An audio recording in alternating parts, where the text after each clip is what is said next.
नमस्कार दोस्तों, मैं हूं डॉक्टर शिल्पी चौहान और स्वागत है आप सभी का हमारे चैनल अवेयरनेस विद सक्षम पर। और आज अवेयरनेस की इस कड़ी में आज हम फिर से चर्चा करने वाले हैं कुछ ऐसी टिप्स पे जो कि आपकी हेल्थ को और अच्छा करने में योगदान करेंगी। बात करेंगे preventive health by diet and exercise. और आज हमारे साथ एक्सपर्ट हैं doctor Abha Khetrapal madam, former principal and associate professor, department of home science, DAV college for girls, Yamunanagar, Haryana. Ma'am, आपका बहुत बहुत स्वागत है हमारे चैनल पर। Thank you so much. Thank you ji. जैसा कि मैम हमने शुरू में बताया कि आज हम हेल्थ से रिलेटेड हम बात करेंगे, preventive health by diet and exercise. तो मैम कुछ टिप्स ऑलरेडी बहुत ज़्यादा चर्चा में रहती हैं, सब लोग जानते हैं, तो हम उसके पीछे की कुछ चीज़ें आपसे जानना चाहेंगे। जैसे सबसे पहले लोगों को पता है कि जो एक रूटीन होता है वो रूटीन बहुत अच्छा मेन रोल रहता है अपनी हेल्थ को मेंटेन करने के लिए, और उसमें टाइम मैनेजमेंट भी है। तो स्वस्थ जो जीवन शैली है उसको रूटीन में चलाने के लिए कितना ज़रूरी है और हम इसको कैसे मैनेज कर सकते हैं? Good morning, I am sorry, good evening all. Shilpi, सबसे पहले प्रिवेंट जो टॉपिक है वो है प्रिवेंटिव हेल्थ एंड डाइट और एक्सरसाइज का क्या रोल है। जी। तो अगर आप हिंदी में इसको बोलूं मैं तो निवारक स्वास्थ्य देखभाल, अगर आप उसे हिंदी में बोलते हैं, या लोगों को स्वस्थ रखने के लिए हमें क्या प्रयास करने चाहिए ताकि हम लोगों को बीमारियों से बचा सके, आप बीमारी से बच सकें, और जो हमारी स्वास्थ्य संबंधी समस्याएं हैं उन्हें हम पहले ही लक्षणों से पहचान लें कि हाँ, मुझे ये होने वाली प्रॉब्लम आने वाली है, तो मैं पहले ही प्रिवेंशन ले लूं। जैसे अगर मुझे लग रहा है कि मेरा सिर में दर्द है, हल्का सा जुकाम शुरू हुआ है, तो मैं विटामिन सी लेना शुरू कर दूं। मैं नींबू पानी ले लूं या लेमन टी ले लूं, या विटामिन सी फ्रूट्स का इंटेक बढ़ा दूं, ठंडी चीजें कम कर दूं, एसी के पास इतना ना बैठूं। सो ये सब जो प्रिवेंशन है, तो ये हम सब प्रिवेंटिव हेल्थ केयर से सीखते हैं कि स्वास्थ्य की देखभाल के लिए, कि ना केवल हम उससे बचें बल्कि हम उसके जब लक्षण उत्पन्न शुरू हो जाते हैं तो बीमारी को रोकने में भी हम उससे मदद लें। और इससे क्या होगा, अगर हम पहचान लेंगे बीमारी को, उसको शुरू में ही पकड़ लेंगे, किसी भी प्रॉब्लम को, चाहे वो डायबिटीज है, हाई ब्लड प्रेशर है, पेट खराब है, इन्फ्लुएंजा है, तो वो बीमारी को रोकने में मदद करता है, ठीक है ना। और उसका इलाज जल्दी शुरू हो सकता है, जिसके कारण जो भी व्यक्ति है, जो भी रोगी है, वो जल्दी स्वस्थ हो जाता है।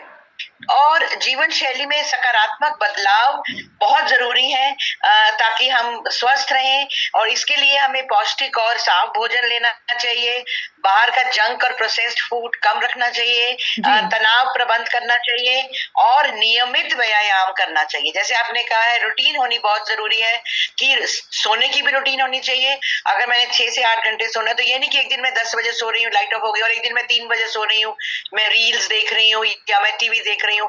Once in a while it's okay. जैसे खाने में भी हम 15 दिन में एक दिन या महीने में एक दिन हम चीट डे कर लेते हैं, तो once in a while it is all right. Otherwise regular routine होना, सोने की, खाने की, एक्सरसाइज करने की, अगर जरूरी नहीं है कि मैंने दौड़ना ही है या मैंने सैर ही करनी है, जो भी अवेलेबल एक्सरसाइज मैं कर सकती हूँ, चाहे वो ट्रेडमिल है, चाहे वो योगा है, चाहे वो सिंपल चलना है, लेकिन उसमें रेगुलरिटी होना बहुत जरूरी है। ये नहीं कि मैंने 15 दिन की और उसके बाद मैंने 1.5 साल मैंने एक्सरसाइज या योगा करा ही नहीं। सो रूटीन होनी बहुत जरूरी है अगर हम चाहते हैं कि हम बीमारियों से बचे रहें, और पहले ही उनके हम लक्षणों को पहचान लें। इसलिए हम कहते हैं कि स्वस्थ जीवन शैली के लिए नियमित दिनचर्या का, या जो डेली रूटीन आपने कहा है, उसको बहुत बहुत होना बहुत जरूरी है। हमें वो हैबिट्स डालनी चाहिए अपने दिनचर्या में, जो कि हमारी फिजिकल, मेंटल और इमोशनल वेलबीइंग, मतलब शारीरिक, मानसिक और जो संवेगात्मक हमारे स्वास्थ्य है, वो उसको सपोर्ट करे। और उसके बाद जैसे मैंने कहा कि स्लीप शेड्यूल कंसिस्टेंट होना चाहिए, और डेली एक्सरसाइज का रूटीन होना चाहिए, और जो जो एक्टिविटीज हम एंजॉय करते हैं, कुछ लोग म्यूजिक सुनना एंजॉय करते हैं, कुछ लोग वॉक करना, गार्डनिंग करना, जो भी जिस हॉबी को एंजॉय करता है उसको उसमें करना चाहिए। End of course healthy eating से तो कुछ हो नहीं सकता, healthy eating is the best. More of fruits and vegetables, more of healthy proteins, more of healthy fats. और दूसरा, इसमें पोषण कंट्रोल बहुत जरूरी है। जी। ये नहीं कि मैंने अगर लंच लिया है तो मैंने उसमें 3 पराठे खा लिए और 2 कटोरी सब्जी की भी ले ली, सैलेड भी खूब ले लिया। नो, पोर्शन कंट्रोल जरूरी है। 3 की बजाय आप 4 बारी ले सकते हैं, स्मॉलर मील्स, या 5 बारी ले सकते हैं, लेकिन पोर्शन कंट्रोल बहुत जरूरी है। और दूसरा, सेल्फ केयर बहुत जरूरी है। अब सेल्फ केयर के लिए आप जो भी एक्टिविटी करना चाहें, योगा है, मेडिटेशन है, योगा से बेटर कोई एक्टिविटी नहीं होती। अब इतनी गर्मी है, I can not force anybody कि आप सैर करो, ठीक है ना। लेकिन अगर कमरे में बैठ के पंखा चला के भी हल्का हम ऑफ कोर्स एसी बंद करके हम योगा कर लें, प्राणायाम कर लें, वज्रासन में बैठ जाएं और ये डेली रूटीन में करें, तो हम अपनी दिनचर्या और अपना समय प्रबंधन दोनों को हम कंट्रोल कर सकते हैं और अपने आप को बीमार होने से बचा सकते हैं। जी। मैम, आपने बहुत सारी चीज़ों पे बात बताई है जिसमें हम अपने आप कर सकते हैं, लेकिन मार्केट में बहुत सारा प्रोसेस्ड फूड बहुत अवेलेबल है। प्रोसेस्ड फूड कैसे हमारे शरीर को हानि पहुंचा रहा है मैम? देखिए बेटा, अपना शिल्पी, जितना भी जंक और प्रोसेस्ड फूड है उसमें सोडियम बहुत ज्यादा होता है, उसमें शुगर बहुत ज्यादा होती है, और ज्यादा शुगर क्या करती है, ज्यादा शुगर फैट में बदल जाती है।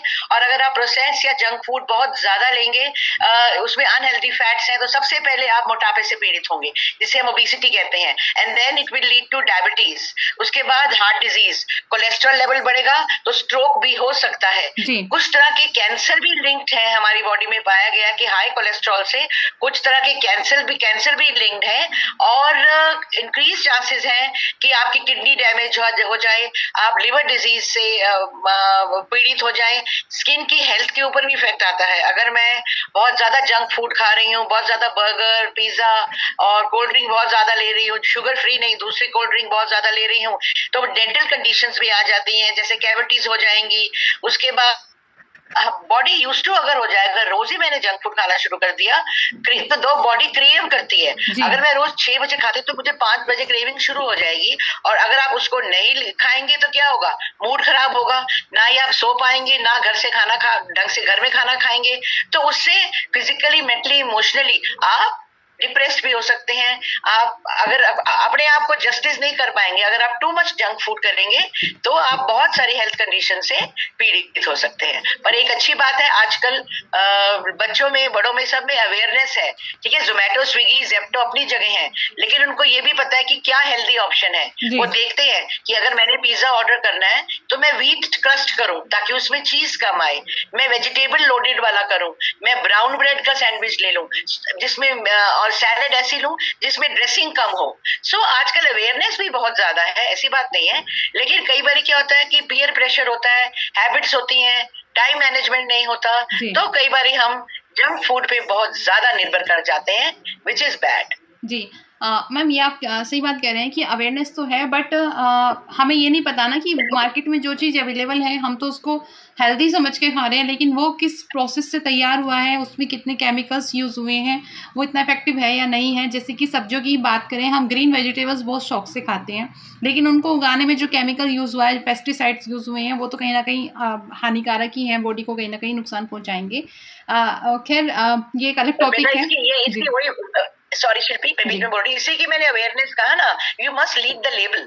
अगर तो मैंने पैकेज फूड लिया, लेबल पढ़ो कि उसमें कितने कार्बोहाइड्रेट है, क्या उसमें ट्रांस फैटी एसिड्स है, क्या उसमें पाम ऑयल है, अगर अनहेल्दी फैट्स हैं, don't take that packet. So awareness है, पर हम यूज नहीं करते, हम अनदेखा कर जाते हैं, हम टेस्ट को ज्यादा इम्पोर्टेंस दे जाते हैं। जी। मैम, सेम क्वेश्चन मेरा वही यही आएगा कि जैसे भारत में युवाओं की संख्या बहुत ज़्यादा है, तो बच्चों और युवाओं को हेल्दी आदत कैसे उनमें डेवलप की जाए और कैसे मतलब भविष्य को बीमारियों से बचाया जाए? देखिए बेटा, सबसे पहले तो ये है कि अगर हम चाहते हैं हमारा यूथ है या बच्चा जो है ये हेल्दी फूड ले, उसके लिए आपको एजुकेशन उन्हें घर से ही शुरू करनी पड़ेगी। आप खुद ही रोल मॉडल बनिए। आप खुद जंक फूड अगर कम खाएंगे तो बच्चा जो है, अगर पेरेंट्स जंक फूड नहीं लेंगे, पेरेंट्स हेल्दी फूड घर में ही बनाएंगे, होल व्हीट के साथ वो पिज्जा बना सकते हैं, अगर बना सकते हैं तो ब्राउन ब्रेड इनकलकेट करें। तो इसका मतलब ये है कि हमें घर से ही वो शुरू करना है, उन्हें इनकरेज करना है कि आप घर का फूड खाइए, और बाहर का ठीक है, once in a while it is okay, but eat more of vegetables and fruits, eat more of foods which has healthy fat. तो मतलब हमें जो हेल्दी हैबिट्स उनकी हैं, ईटिंग हैबिट्स हैं, वो हमें ही बच्चों में डालनी है। उन्हें गाइड करना है कि रेगुलर एक्सरसाइज करनी चाहिए। अगर उन्हें पढ़ाई के साथ समय नहीं मिलता इतना जिम जाने के लिए, तो हल्की सी वॉक कर ली, घर में ही अपने बैठ के योगा कर लिया, मेडिटेशन कर ली। आजकल तो ऑनलाइन क्लासेस इतनी सारी हैं, उससे ना केवल बच्चों का वेट कंट्रोल में रहेगा, उनकी इम्यूनिटी बढ़ेगी, वो बीमार कम होंगे, वो हेल्दी रहेंगे, वो पॉजिटिव रहेंगे, और उनकी मेमोरी भी शार्प रहेगी। अगर वो जंक फूड नहीं खाएंगे, उनकी मेमोरी भी शार्प रहेगी। वो आप उनके रिजल्ट्स में भी देख सकते हो। तो वंस दे सी, यूथ है या बच्चा है या बड़ा, वो देखेगा कि हाँ, मैंने जंक फूड कम खाया है, मैंने हेल्दी हैबिट्स डेवलप करी हैं, मैं डाइट भी अच्छी ले रहा हूँ, और देखिए उससे मुझे बीमारी से भी बच गया, मेरा वेट भी 5 से 10 किलो आ गया, कम हो गया, उससे मुझे एक्टिविटी ज्यादा मैं कर पा रहा हूँ, मेरी में एनर्जी बढ़ रही है। सो वो अपने आप ही they will start moving towards the healthy diet choices. जी। कुछ So और मैम for that आगे parents, जी बताइए। हाँ जी, हाँ जी। वही, so that parents have to play the first role, and then the teachers, अगर बच्चे सुनते हैं स्कूल कॉलेजेस के, उसके बाद टीचर्स का रोल आ जाता है, फ्रेंड्स का तो आता ही है, उसके बाद टीचर्स का आ जाता है। जी। हाँ जी। कुछ और मैम प्रिवेंटिव हेल्थ के लिए यदि आप कुछ अपने सुझाव शेयर करना चाहें हमारे दर्शकों के साथ में, कुछ टिप्स यदि आप बताना चाहें तो। सबसे बेटर बेटा ये है कि डाइट जो है वो बैलेंस्ड होनी चाहिए जी। ठीक है, प्रोटीन्स भी हो, कार्बोहाइड्रेट्स भी हो, विटामिन्स भी हो, मिनरल्स भी हो, जिसके लिए we should take a diet which is rich in vegetables, rich in fruits, milk products. अगर आपको सूट करता है, कई बच्चों को लैक्टोज इंटॉलरेंस होती है, तो वो लैक्टोज फ्री मिल्क भी ले सकते हैं, ओट्स मिल्क भी ले सकते हैं। सबसे जरूरी है डाइट लेना।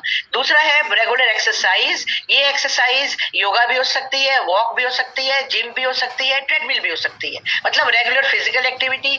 उसके बाद कोई ना कोई रिलैक्सेशन टेक्निक जरूर अडॉप्ट करें। अगर आप हेल्दी रहना चाहते हैं, ब्रीदिंग एक्सरसाइज हो सकती है, योगा, मेडिटेशन, प्रॉपर स्लीप लीजिए, जंक अवॉइड कीजिए, टाइम मैनेज कीजिए। उसके लिए अपने दिनचर्या को जो है वो रूटीन रखिए, अपना फिक्स रूटीन रखिए, और अपने गोल्स को, अपनी प्रायोरिटीज को छोटा छोटा गोल्स बनाइए।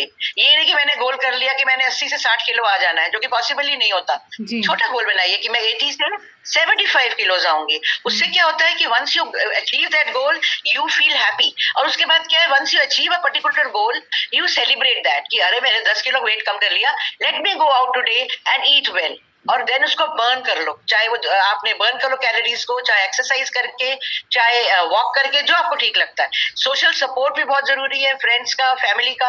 आजकल तो ऑनलाइन इतने चैनल्स हैं, बच्चे पॉडकास्ट देखते हैं, रील्स देखते हैं, इतनी मोटिवेशनल वीडियोस हैं। So there is so much. अगर हम पढ़ना चाहें या देखना चाहें, बुक्स इतनी अच्छी आ गई हैं जो पहले हमारे जमाने में कहाँ होती थी।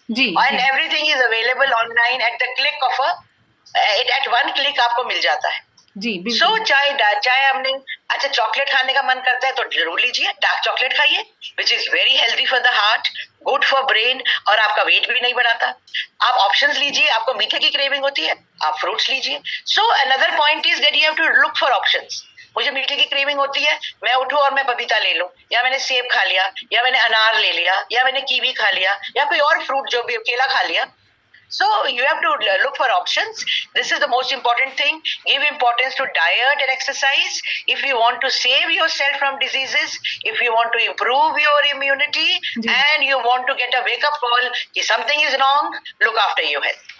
This is what I would, and then I would like to say, अगर ये करोगे तो आप अपने आप को रेस्ट भी दोगे, अपने टिश्यूज और सेल्स को रिपेयर भी करोगे, और जो तीसरा आर है most important, that is rejuvenation. So rest, repair and rejuvenate, इन तीनों के लिए बहुत जरूरी है that you are conscious of your health and you give more importance to diet. जी बहुत सुंदर मैम आपने बताया है। और कुछ थोड़ी सी समय की हमारे साथ में अभी सीमा है, तो अभी हम ये चर्चा यही रोकनी होगी। लेकिन जो भी आज आपने विचार साझा किए हैं, अपने अनुभव बताए हैं, और अपना जो ज्ञान हमारे दर्शकों को दिया है, उम्मीद है कि कहीं ना कहीं ये लाभ देगा हमारे दर्शकों को। और आज अपना बहुमूल्य समय देने के लिए मैम बहुत बहुत धन्यवाद। थैंक यू बेटा। एक पॉइंट में बोलना चाहूंगी, go back to traditional recipes. जो हाँ, हमारे बिल्कुल। मदर दादी माँ हमारे लिए खाना बनाते थे, दैट वाज द बेस्ट। जी, जी, बिल्कुल। मैं इस बात ओके, से थैंक यू मैं सो मच, जी, जी। Take care, thank you so much. Thank you, thank you.